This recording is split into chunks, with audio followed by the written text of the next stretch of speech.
collapse if nothing is done to clear whatever problem is happening in that sector. What so do you say I about... will definitely advise the government that if we do not make education a very, very, very important part of our fiscal policy, if we do not implement a system that will allow the universities the enabling environment to be able to conduct research, to have enough facilities to be able to give the student the best education possible, then this problem will continue. Okay. What I wanted to ask, if I may come in here, what I wanted to ask you has to do with the issue of research you were talking about.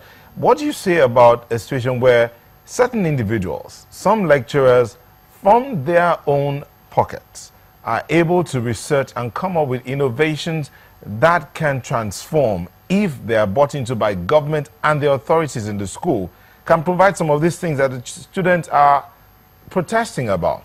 And then those lecturers are put to one side, maybe for reasons of that they are not politically aligned to the leadership or whoever is in the leadership in the school. What do you say about that and the issues of research? Because it's been noted that some lecturers do carry out their research. I think we have to take politics out of our educational system. Every lecturer has the right, as a Nigerian, to have a political leaning. You know, you can be either conservative, liberal, whatever. And when it comes to supporting the research effort of a lecturer, political leaning should not be allowed to set in. It's also the problem with the situation. When government begin to look at lecturers as opponents, as reactionaries, then because of that, they ignore their duty of supporting the research effort of these lecturers. I think it's a big problem for the country. The buck stops on the table of the authorities. That's the federal and state authorities, wherever it applies. So the issue now is you cannot punish a lecturer, or you cannot deny a lecturer his right to adequate field research because of his political leaning. You know, it's as simple as that. So the government should be able to look at everybody in the light of the future, the superstructure, the light of what will be in need for the future of Nigeria. We are tampering with the future of the people because the students in those universities will be the future leaders. And whatever you bring out of that system, for patriotic leaders, we should not allow personal or ideological leaning or political divisions to stand in the way of proper research. Thank you. So if you see a lecturer that is doing so fine, that has, put so much effort, both personal and whatever effort, into conducting research and bringing it to bear on that particular institution, such a lecturer, such a researcher should be supported. Thank you, Mr. Jewusi. Thank you very much. Let me bring the discussion back to the studio here. Professor, would it be obtuse to think that, or to believe that, a tertiary institution being a center for learning, special arrangements ought to be made for regular supply of water, or regular supply of electricity, because with all such distractions, the children will not give 100% to what they've been sent there to do? Well, it would not be obtuse to believe that. However, we are where we are. It used to be, if you lived in a university community, you were immune to a whole such lot vagrancies, of suffering.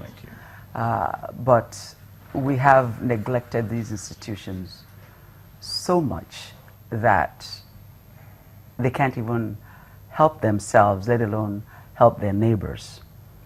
The issue that was brought up of planning and so many students, so little facilities, I think it should be an eye-opener for us as a nation.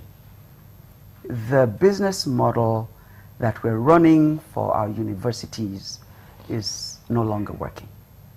It's archaic, we have outgrown it. We need to be creative with our education system using technology.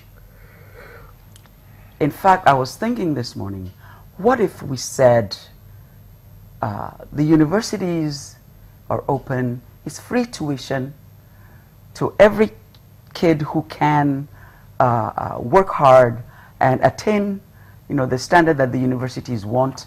The curriculum is available. You can get it over the internet, or get it on your phone, or get it on your tab.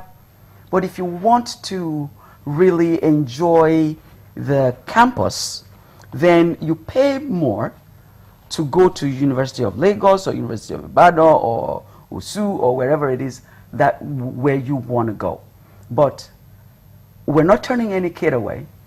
We're not letting the 2 students at home that couldn't get admitted subsidize the one that is now enjoying the elitist, if you want to say that, for the infrastructure that they're enjoying, which are not enjoying.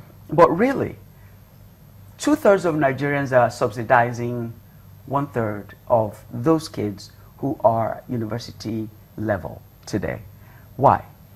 1.7 million Nigerians, pass JAM. About 700,000 of them, maybe even 500,000 of them, are admitted every year. So every year we're turning over 1 million back into the pool. So why don't we take away the issue of geography? Why don't we take away the issue of these universities becoming municipalities? And let's help them focus on giving content. Let the student, they're doing it right now. The students went in for a few weeks. They started trouble. We sent them home, and we said, you're coming back on the 9th or whatever date that the university gave, and you're going to have an exam. I'm like, okay. So what did we teach them? What are we testing them on?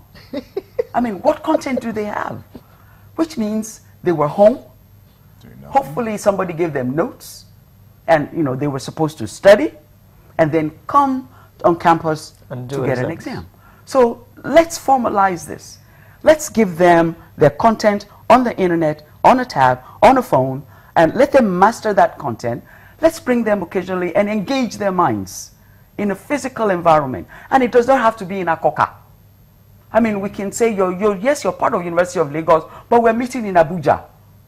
And the lecturer will fly out there and will engage you in a case study that puts Nigeria on the screen for you and says, start analyzing these problems. How would you fix it? So all of a sudden, I'm part of the solution. All of a sudden, as a student, I'm not concerned about what students who work for organizations like Apple and Microsoft. They're sitting down, they're banging codes for weeks on end. They don't even remember to shower because they're focused on the output, the good that they're going to do when this is over. You give them a Coke and crackers, and they're content. But they're doing good and learning and making use of learning. We need to throw everything out and reassess where we are. Education has to be like GSM, where everybody has access. Don't shortchange me because you do not have room for me on a campus. Let me push this out there. We've had news, we've carried news of young men and women who are inventing things. 13-year-old kid in Akwa Ibom invents an antenna from trash in his backyard. A young man, 2 young men in Edo State and I think Delta State invented planes that they could fly with remote controls. When I was in the University of Nigeria, a young man built a car he drove on campus for like 4 years. And he drove it out. When he graduated, he drove the car back home, and he used the car for a number of years before he was able to buy one of those invented from outside. Now, what you're saying is literally break down the classroom. Yes, sir.